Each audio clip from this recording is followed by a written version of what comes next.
Bonjour tout le monde, conscience en vous et conscience en moi. Et aujourd'hui, on va parler des outils divinatoires. Eh bien, certaines personnes m'écrivent régulièrement ou quand elles prennent rendez-vous avec moi pour des soins énergétiques, me demandent souvent quel type d'outils tu vas utiliser. Fais-tu les tarots, l'écriture ou autre, ou comment tu vas faire pour réaligner mon énergie et avoir des messages en haut.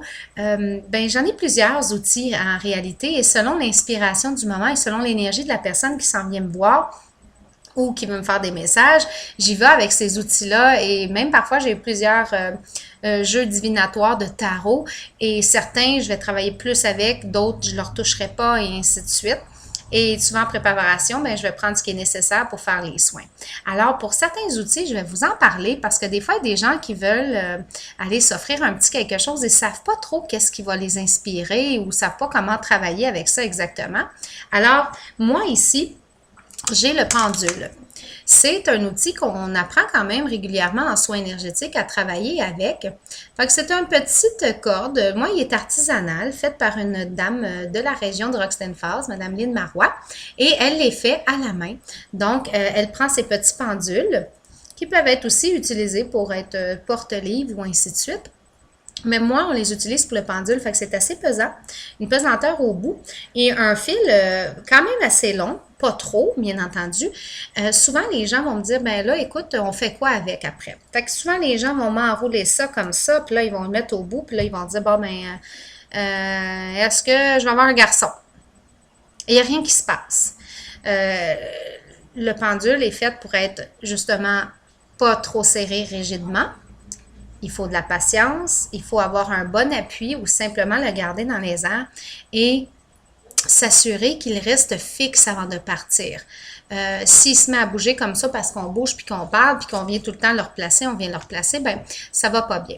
Une chose première que j'explique à mes élèves quand j'enseigne ou quand j'explique quand vous venez pour un premier rendez-vous, on l'investit. Fait que je vous demande sûrement votre date de fête, puis vous avez un archange ou un ange qui est dominant dans la lumière et je l'investis. Je fais juste simplement les appeler et je leur demande de s'investir à l'intérieur pour pouvoir me donner des messages précis pour vous. Après ça, une fois que c'est fait, que je ressens qu'il y a de l'énergie à l'intérieur, je fais juste le prendre et je l'enroule tout simplement une seule fois. L'autre petit bout, je l'insère pour être sûr que ça ne dérange pas. Et là, je laisse simplement pendre au bout de mon doigt. Et je bouge pas trop. Ensuite de ça, je lui demande, montre-moi le oui. Et d'une façon autoritaire quand même, on demande qu'il nous montre le oui, le non et le peut-être. À chaque fois, n'oubliez pas de dire merci quand même. On travaille avec l'énergie en haut, puis ils sont là pour nous aider. Par la suite, vous pourrez poser vos questions. Si vous vous amusez à apprendre, à le déposer, à prendre et à déposer, vous faites d'autres choses ou vous touchez à plein d'autres choses, n'oubliez pas simplement de le réinvestir pour vous assurer que la personne que vous avez demandé, elle ne restera pas à côté de vous à attendre que vous repreniez votre pendule, d'autres choses à faire, et ainsi de suite. Donc, le pendule, c'est bon pour répondre des questions oui, non, peut-être. À ce moment-là, moi, je combine le tout par la suite avec des tarots. Donc, les tarots viennent souvent dans une belle petite boîte et avec un livre ici qui explique chacune des cartes. Normalement, il y a une définition, une autre signification qui peut être. Il y a certains livres qui proposent la situation ou la personne. Donc, tout dépendamment comment vous avez posé votre question. Ça, c'est une autre chose. Quand vous recevez des cartes comme ça, c'est bon de les nettoyer. Vous pouvez faire ce que vous voulez. Moi, certaines fois, je vais frapper juste pour que la vibration parte et je passe juste ma main par-dessus comme si je passais un petit coup de mopette là, pour le nettoyer. Donc, j'envoie ça en haut pour le nettoyer tout simplement. Il y en a d'autres qui vont souffler dessus. Il y en a d'autres qui vont les brasser comme ça. L'énergie va partir. Ce qui est important, c'est que quand vous utilisez puis vous les prêtez à un et l'autre, ça revient avec de l'énergie. Ça peut venir déranger l'énergétique aussi. C'est comme dans une maison. Si la maison a beaucoup de gens qui sont colériques et ainsi de suite, quand vous allez déménager, vous allez visiter cette maison-là, vous allez sentir un genre de je suis pas vraiment bien où je suis présentement, c'est lourd. C'est la même chose pour des objets qu'on va utiliser dans votre quotidien aussi. Donc, dans les tarots, on les nettoie, on les investit. Moi, souvent, je vais les investir et je vais demander au guide de la personne qui est devant moi ou à mes guides d'investir les jeux, de bien me guider. Attention à la formulation des questions, parce que parfois, on pose des questions, c'est trop vague. Et ils nous donnent des réponses et c'est vague aussi. Donc, est-ce bon pour moi d'aller à cet emploi-là? Est-ce bon pour moi de choisir ces cours-là à l'université?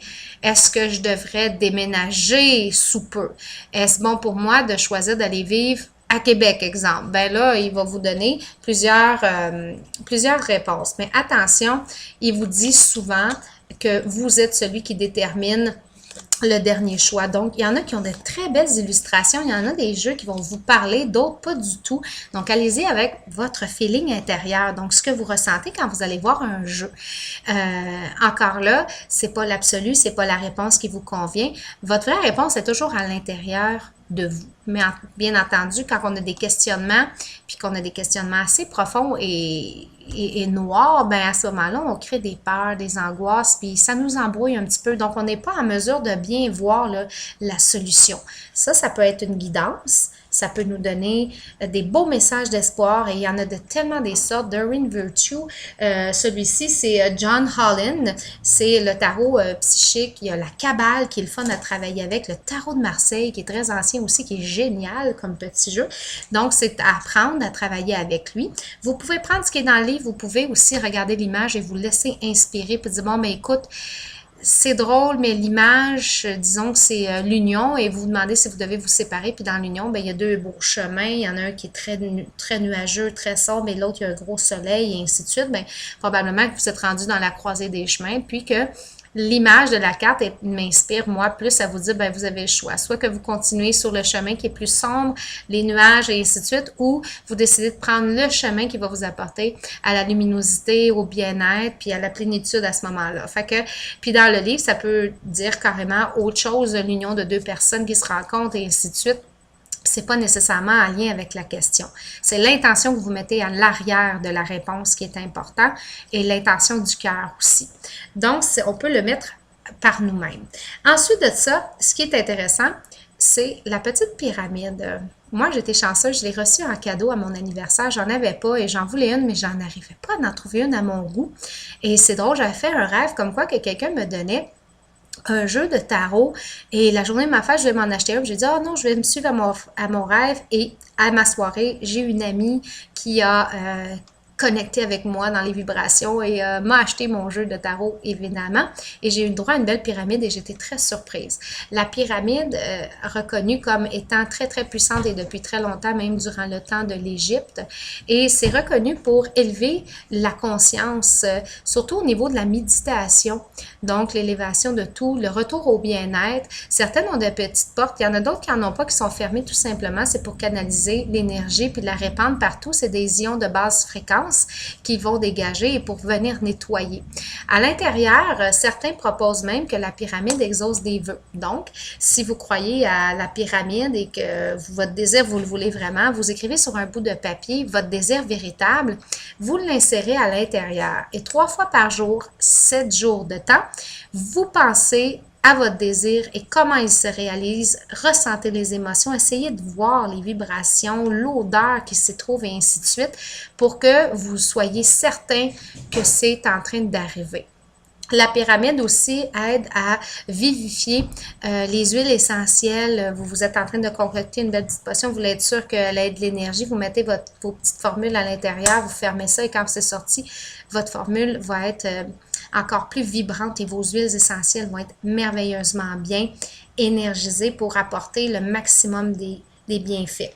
Ensuite de ça, avec la petite pyramide, on la laisse dans la chambre, dans la maison, dans une pièce que l'on veut, ou on peut même en mettre une à l'arrière dans la cour et ça fait énergiser notre cour arrière.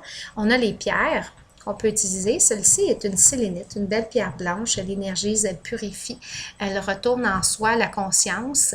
Donc, moi, c'est une pierre que j'utilise quand je fais des soins énergétiques au niveau du cœur, au niveau des chakras. Je vais positionner aux chakras des pierres en particulier. Chacune ont des bienfaits particuliers. Et selon les personnes, elles vont changer de place et ainsi de suite. Donc, les pierres, c'est quelque chose qu'on peut découvrir en allant dans des boutiques ou même en prenant une belle marche. On se penche par terre et hop, on voit une super de belle pierre, mais on est attiré par elle. Prenez-la et mettez-la une belle intention, nettoyez-la, puis assurez-vous de mettre une belle intention pour la mettre à l'intérieur d'un endroit dans votre maison qui est bon et vous avez besoin de cette vibration-là autour. Il y a beaucoup de livres qui se vendent avec les explications. Beaucoup vont dire une chose, d'autres vont dire d'autres choses. Ben moi, je crois que ça va avec les croyances. Et ce qui revient souvent, c'est plutôt la bonne ligne conductrice. Puis par la suite, on peut décider que moi, ben ma sélénite, moi, j'ai décidé que c'est un parfaite pierre pour le filtre de l'amour de soi. Donc, moi, quand je la pose sur les gens, les endroits précis sur le corps, ben c'est pour retrouver l'amour en soi et épurer les noirceurs et ainsi de suite qu'on peut y retrouver.